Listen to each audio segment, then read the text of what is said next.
life is a motherfucking accident, just bullshitted about and bullshitted again. We're all just animals just living at large at the expense of the earth, cause we can move on to Mars, but just cause we can fix these problems doesn't mean that we can cause them. The sun retains the right to revert us to the night, but who's to say where the evolution ends, or where it is, or where the fuck it begins? There is no time, we made it up ourselves, along with wheels and whistles and bells. Make it all pretty for all to enjoy. The universe is our colourful toy. Fuck that shit and fuck you too.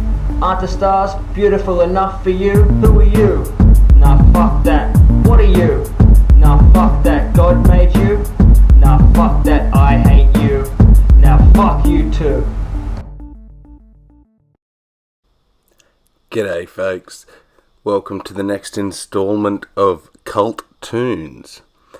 This is episode 2, and this particular little beauty is called One Man, One Woman. I can't wait, let's get straight into it.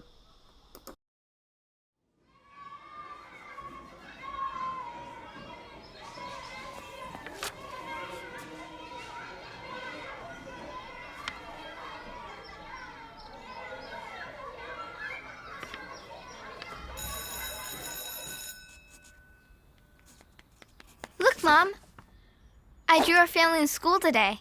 Oh, wow! I didn't have time to finish Caleb's face. Carrie drew 2 mommies. She told me they're married to each other.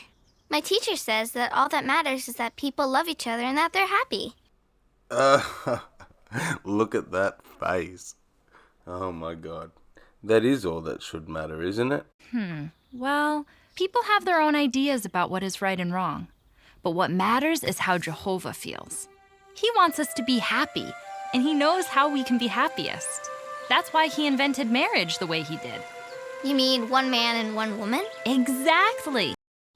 Yeah, it's Adam and Eve, not Adam and Steve. Look at Genesis 1:27. Jehovah created Adam and Eve, male and female.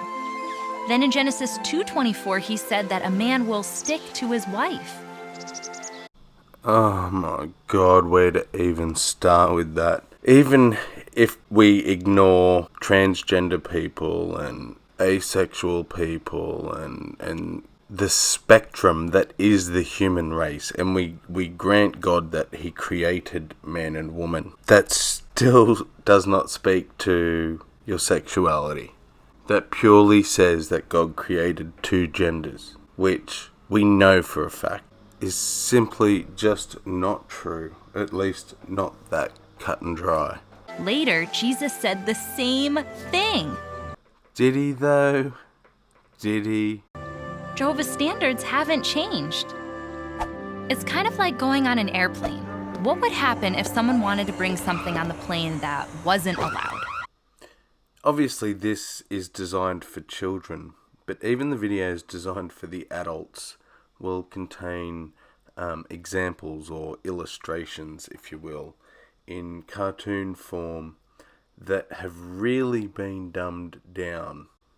As one of the main tools used in cults is to infantilize their subjects, which you will see an awful lot with the Jehovah's Witnesses, and it begins right in their childhood, as we are witnessing. What would happen if someone wanted to bring something on the plane that wasn't allowed? They couldn't go on their trip. Right. It's the same with Jehovah. He wants us to be his friend and live in paradise forever. But we have to follow his standards to get there. At Matthew 7:13 and 14, it talks about the road leading to paradise. To get there, Jehovah says we have to leave some things behind. That means anything Jehovah doesn't approve of. That's, of course, forgetting the Bible doesn't even disapprove of homosexuality. But I want everyone to get to paradise. Except those dirty homosexuals. So does Jehovah.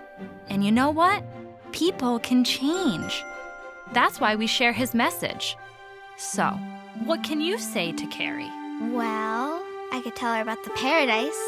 I could tell her about the animals and the resurrection. That's awesome! Let's practice. Be sure not to tell her about our unreported child sex abuse, though. Yes.